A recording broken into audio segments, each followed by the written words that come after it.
Eu decidi ser jornalista em 2001, eu tinha 11 anos de idade. E lá, quando eu era criança, que eu já tinha decidido ser jornalista, eu achava que nesse momento agora, né, que a gente está passando, nesse momento que a gente está passando agora em 2023, eu ia estar, tipo assim, os Jetsons, sabe? Os Jetsons, aquele desenho animado, a gente já tá falando de carros voadores, a gente já tá falando de coisas mais avançadas, robôs, teletransporte, mas não, meu povo. Estou eu aqui, jornalista formada, apresentadora, falando sobre a legalidade do casamento homoafetivo. Vocês acreditam nisso? Pois é, e para conversar com a gente sobre isso, a gente convidou aqui a advogada Carolina Damorim. Tudo bem, Carolina? Boa tarde. Boa tarde, Val. Um prazer estar aqui com vocês hoje. Agradeço a você que está ouvindo hoje aí também. E agradeço o espaço de verdade para a gente debater esse assunto que é tão crucial e importante. Pois é, Carolina. E aí é isso que eu queria fazer, né? Falar com você, porque o casamento homoafetivo, na verdade, é a união estável entre pessoas do mesmo sexo. Foi aí legalizado em 2011, né? Isso. Em 2013, o casamento civil homoafetivo foi, de fato, legalizado no Brasil. Mas a gente tá retrocedendo e tá tendo que discutir aí projeto de lei que criminaliza o casamento homoafetivo. Explica pra gente, por favor. Perfeito, Val. É um verdadeiro retrocesso. Eu gostaria de começar, né, a pontuar isso. Fazendo um retrospecto aqui histórico, né, como você bem disse, em 2011, né, o STF, por unanimidade, previu a possibilidade, né, da reunião aí das relações homoafetivas. O que isso quer dizer, né? Equiparou as relações heteroafetivas, relações heterossexuais. Portanto, todos têm os mesmos direitos e deveres enquanto relação. Ocorre, né, que em 2013, 2 anos depois, passou-se a prever, né, nos cartórios a habilitação e a celebração, né, de registro civil de casamento. Portanto, os casamentos, eles passaram, as autoridades, elas não podem mais recusar-se a registrar esses casamentos. Sim. Perfeito. Trazemos agora para o ponto atual, né? Essa PL, né? Esse projeto de lei que visa proibir esses casamentos. É um retrocesso, porque quando a gente observa que a gente está tratando aqui de direitos fundamentais, de direitos humanos, a gente vê que nossa Constituição, ela proíbe, né? Veda a não discriminação. Né? Então, assim, ela prevê a igualdade entre as pessoas. E isso aqui é de fato, uma contramão ao que a nossa Constituição prevê, sendo, de fato, uma inconstitucionalidade quando a gente trata do que esse projeto de lei vem trazendo. E para que a gente perceba a importância, né, desse reconhecimento, trazendo dados, né, o Conselho Nacional de Justiça, a partir do momento que ele passou a prever o registro dos casamentos, desde 2013, em 2013, 3.700 famílias foram reconhecidas enquanto união estável homoafetiva.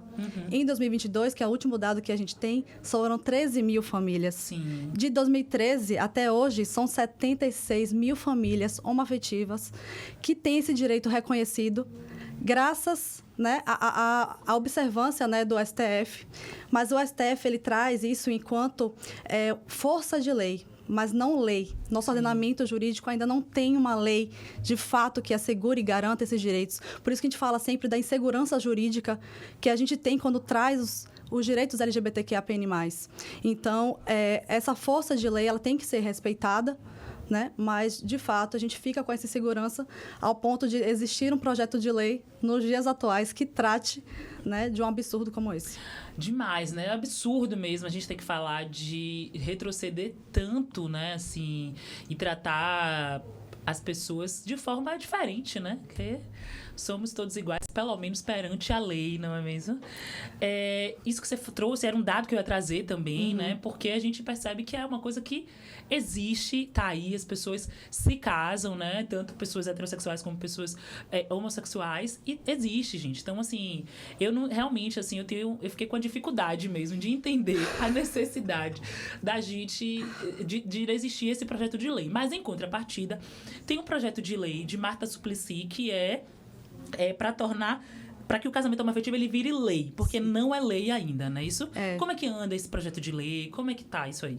Olha, esse projeto de lei, né, ele observa realmente a garantia dessa Constituição enquanto ordenamento jurídico, né, enquanto lei. Porque, como eu falei anteriormente, de fato, a gente não tem essa previsão no nosso ordenamento que gera uma insegurança. Então, esse projeto de lei de Marta Suplicy, ele é antigo já, mas encontra-se, né, digamos assim, engavetado, né? E falta realmente um impulsionamento com relação a isso. A PL que visa proibir o casamento, existem já hoje 8 apensos, que a gente chama, né? Que são processos que são correlacionados ao assunto, né, da união afetiva, que visam garantir, né? O que, de fato, é o que a gente luta, né? Que a gente objetiva. Mas, realmente, a gente ainda... tem que passar por essas discussões, né, em 2023. E, assim, se esse projeto, né, ele acabar sendo aprovado, né, quais são os riscos? A gente tem que esclarecer que esse projeto ele está na Câmara dos Deputados, né, então ainda existe aí um amplo caminho legislativo a ser percorrido, mas caso ele venha a ser aprovado, a gente se assegura de que, se o STF for instado a se manifestar, né, que ele mantenha a decisão dele de 2011, né, de garantir realmente esses direitos às uniões homoafetivas. A gente viu alguns advogados dizendo que essa PL ela é inconstitucional. De fato, ela é inconstitucional, Carolina. Por quê? Ela é inconstitucional porque ela ofende, né, os preceitos da nossa Constituição, que são a vedação, a discriminação, a igualdade, né, entre as pessoas. Então, quando você observa no artigo que fala que o casamento é entre homem e mulher, a gente não tem que fazer uma leitura literal. Né? O STF já observou essa pontuação de que a gente tem que entender que, quando se trata desse ponto, a gente tem que fazer uma interpretação de acordo, uma interpretação para casais heterossexuais e homoafetivos. E é importante também lembrar que, assim, uma coisa que a gente entendeu nesse processo é que o projeto de lei ele foi proposto inicialmente pelo falecido deputado Clodovil, né? O Clodovil Hernandes.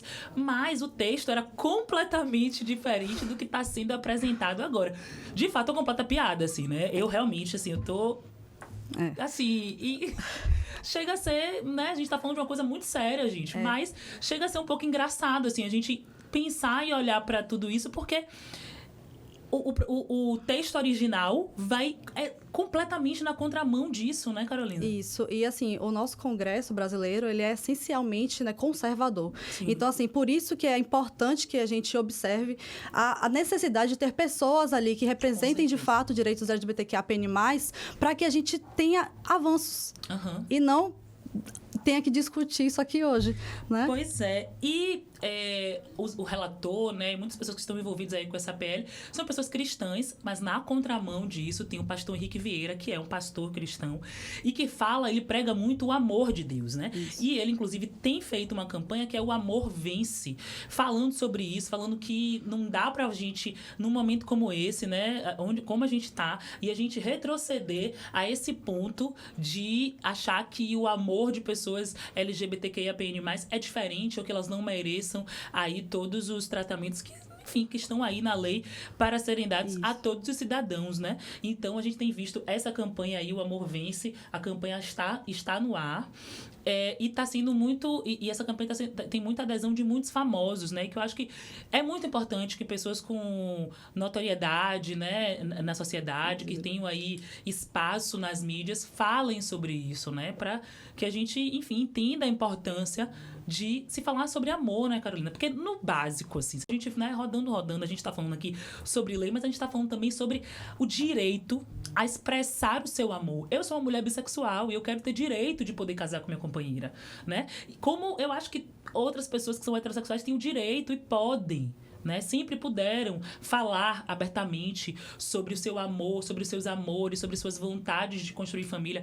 Eu acho que eu posso e devo construir família com quem eu optar, independente da minha orientação sexual, né? Perfeito. E assim, hoje no ordenamento existe, né, um princípio, a vedação ao retrocesso.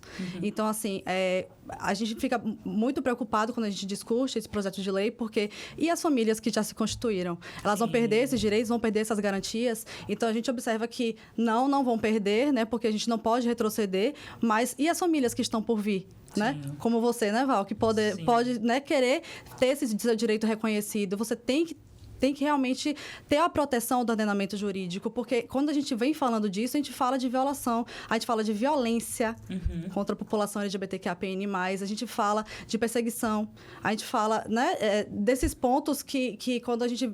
Setembro, né, que é o mês, inclusive, né, do combate ao suicídio, a gente tem que realmente levar a sério. Se o Estado não tem um olhar sensível para você, enquanto pessoa, se trata você como, né, uma espécie de subcidadão, né, uma subcidadania LGBTQIAPN+, não é assim. A gente está em 2023, a gente não pode mais ter esse tipo de discurso, né? LGBTfobia que é crime, né? Então, assim, a gente tem que dar um basta ao retrocesso, um basta ao ódio e à perseguição do amor, né, Val? Que é o que a gente está falando aqui. Exatamente. Muito obrigada, viu, Carolina? Muito obrigada por sua luta. E a gente não vai parar, a gente não vai desistir, porque os muitos movimentos LGBTQIAPN+, os muitos movimentos sociais estão aí e a gente vai continuar resistindo e, sobretudo, existindo.